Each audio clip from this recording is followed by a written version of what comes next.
I want to read you a quote and get your opinion on it. Bill Ackman has said, "We're heading for a self-induced economic nuclear winter, and we should start hunkering down if tariffs remain." Why should people care? Well, most people, whether they know it or not, are invested in the stock market. And it really does kind of appear to be the verge of a nuclear winter. I think that quote, that was a very long thread that he posted on X, and he has done a very good job historically of freaking out right at the bottom. Have you noticed that? If you look at every time he freaks out and goes on CNBC and cries, or he has a moment, that is the moment where the market has bottomed. So I can't make a prediction based on a Ackman quote, but it's grim, and at some point, markets always go up. Ackman is just trying to make a point. He's trying to guide policy, right? So, okay, technically what he said is true, but that's if no one does anything, which we all know that won't happen, right? People are going to do things. Policy will change. It will get adjusted. He's calling out, if you stay on this track and go in even deeper, it will result in this bad outcome. But we all know that's not going to happen, right? At least not in that manner without anyone trying to get in front of it. So yeah, technically I think he's right, but that doesn't mean it's going to happen. What do you think the breaking point is? Because there is the fear that if tariffs stay on the same path that they are and other countries refuse to back down, and that would be namely China, that things could get substantially worse. And everyone has the assumption Trump is not going to back down, because if he does, he's going to appear weak. And China, they have a lot of leverage as well, because we get a lot of product from China. They have very cheap goods and services, and they allow us to buy iPhones at $1,000 versus $3,500. You got to get in the mindset of Trump, right? Because he is unilaterally calling the shots. So for you to call this, you have to call Trump correctly. I was wrong last week. I didn't go in hedge strong enough last week. No, I didn't either. The history of Trump is that he will reverse really quickly at any sign of disapproval or any sign of losing, right? And this time he around, didn't do this. I don't think that the stock market is his barometer this time around. I think his approval rating will be the thing that if it gets low enough, then he'll... But approval rating, Dave, is delayed by about a month. Yeah, it's like a survey. 4 to 6 weeks. Mm-hmm. So he won't see that for a little while. Okay, so let's just talk about this. You're saying if the tariffs go through as they're proposed, that won't happen. That can't happen. We all know that. That cannot happen. What's going to stop that from happening? Any type of rational thought. We'll stop. Right. So thank you guys right out. But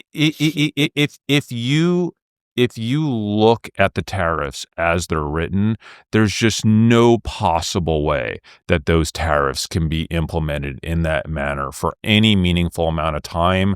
It will result in such chaos that there's not any administration, including Trump at his craziest. Do you agree, Dave? That would allow that to actually happen for any prolonged period of time. So here's the thing. There's a lot of stuff happening right now, and there are a lot of rumors, and there are a lot of opinions, and things are changing multiple times a day. So and the market was prepared for a version of this. The market was prepared for reciprocal tariffs that were actually reciprocal tariffs, but that's not what we got. The market was going up when he said 10% across the board. Yeah. Then he pulls out the old easel or the chart. Yeah. And those numbers were not close to what anyone was expecting. Labeled reciprocal, but not at all. This is not a reciprocal tariff. And to call it that, I think reciprocal tariffs might actually be effective.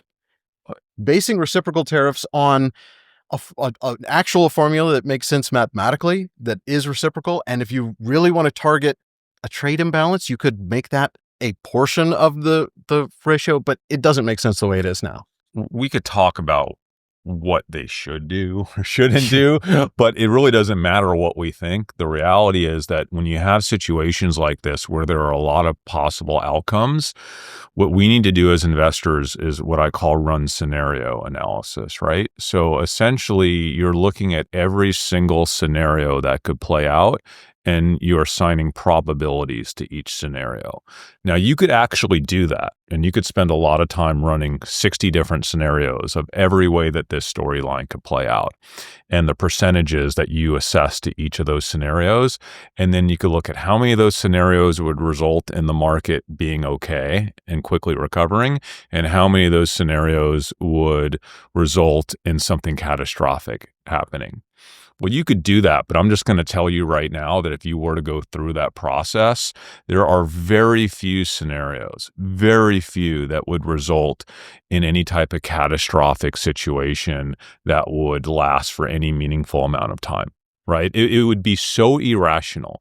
And while people can do irrational things in government for short periods of time, history has shown us that it almost never has durability. The government and policymakers will always revert back to something normal, something comfortable, something safe. Something safe for their party, something safe for their future votes. Okay, so if you just look at the scenario analysis, I feel really, really good that we're going to get through this. Like, the exact timing and the exact nature of how we get through it is to be determined. But guys, I have lived through 87. I was young, but my family was in the market and I lived through it, and I remember it like it was yesterday. Dave and I were right in the heat of it. Yeah. No, 2000, during the dot-com boom and bust. 2008, we were definitely in the heat of it. Of course, COVID was one of our largest investment trades of my lifetime. And this doesn't even feel remotely as scary as any of those when you were to run the scenario analysis, meaning with each of those situations, there was a higher likelihood of leading us into a bad place that could last for a while. Like, I just don't see that here. I just don't. Personally, I don't think Trump is going to back down. I think there's going to be a rift between Trump and China. China's not going to back down. Trump's not going to back down. I think that's going to spook the markets longer than people expect. I wouldn't be surprised if we see another 10 to 15% downside from here. But I also wouldn't be surprised if Trump delays things and just says, okay, for the next 30 days, we're not going to implement anything, and we're going to see if we could work something out, or spin something in his favor where it's like, oh, actually, we got this thing, and we're never planning on the full tariffs as it was, but now we got this. And so we're winning and we're way further ahead. Something like that. That's what I think is going to happen. I'm closer to that viewpoint. I think that this big number, the big tariff number, was a scare tactic. It spooks the market.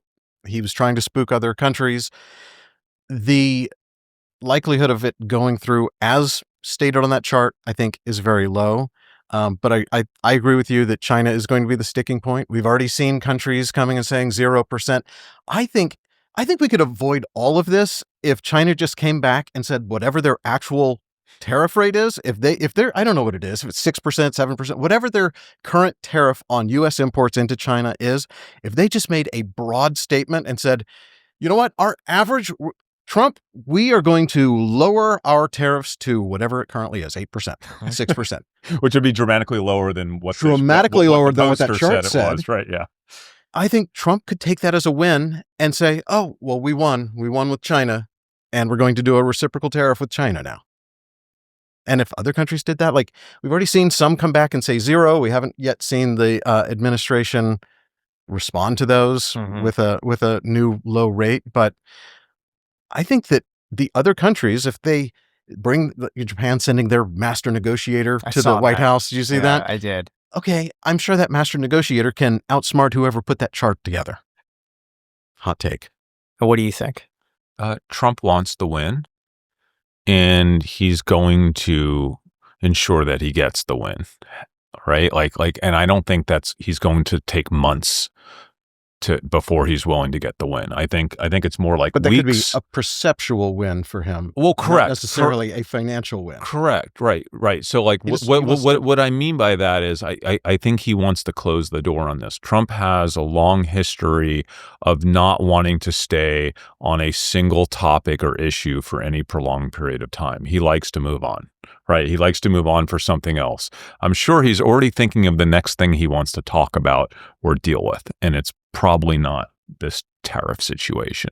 So I think the situation gets resolved probably in weeks. What does resolved mean? It doesn't even really matter, right? It just doesn't matter. When do we get the trillions of dollars back into the market, though? That's what we really want to know.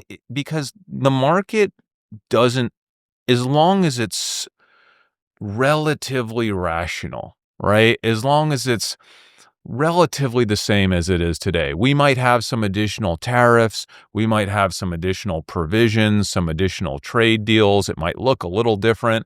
But the market just wants certainty, because if you're a U.S. company, first of all, you cannot onshore your manufacturing. You're not going to spend billions to onshore your manufacturing, which will take 3 to 5 years and put you in a time period when none of that might matter. And now your competitors are still manufacturing in Vietnam and India at half the price that you're you can't afford to do that.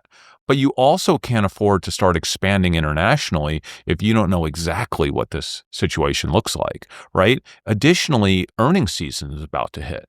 Now, if you're a CEO, are you going to guide? Are you even going to provide guidance? I think we might be back in a 2020, 2021 scenario where CEOs are like, we can't provide guidance. Yeah, that's going to rock the market. They can't predict what's going to happen, so they can't give guidance. So they get the perfect excuse to pull guidance. So the next few days to few weeks can continue to be really volatile. And there are a lot of ways that the scenario analysis can play out in the short run, but I think there are less ways that it can play out in the long run, which is why I don't really care. I actually hope this lasts a little bit now, because I'm trying to earn some income. I'm doing some things to try to get some cash, and I'm just hoping that the market is still kind of here or lower by the time that cash hits, so I can go in deeper. Guys, I think we're going to be fine.